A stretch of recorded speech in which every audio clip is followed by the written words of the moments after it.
Hello and welcome to this first Gateway B2 Plus flipped classroom video. Do you remember hearing two American students talk about fraternities and sororities? They mentioned some of the good things about fraternities and sororities and some of the bad. For example, they said that they often do fundraising for charities. And they said that people in your particular group are special because they'll go out of their way to help you. On the other hand, they said that they're always having meetings, so it can get stressful at times. Let's have a look at those sentences for a minute. They all talk about present habits. As I'm sure you know, the most common way to talk about present habits is to use the present simple, often with an adverb of frequency. We can also use will to talk about present habits. So we said before, they'll go out of their way to help you.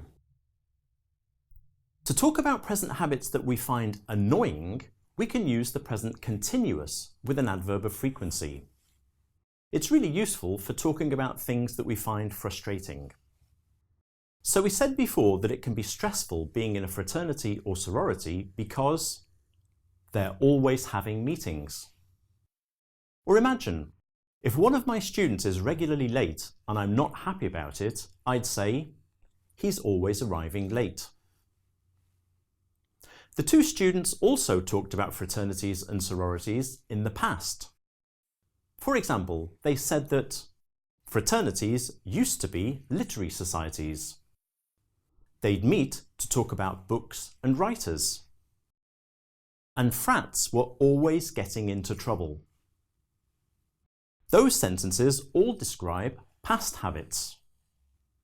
As you know, a typical way to talk about past habits is used to. And another way is to use would.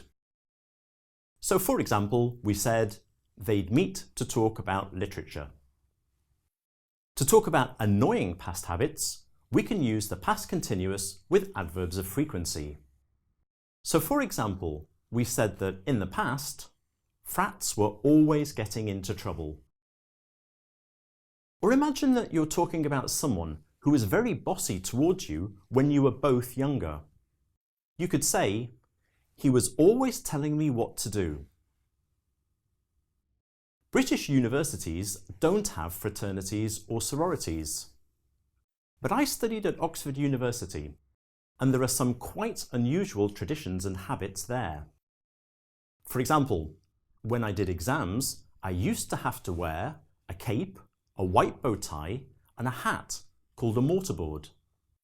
In fact, I still have my mortarboard.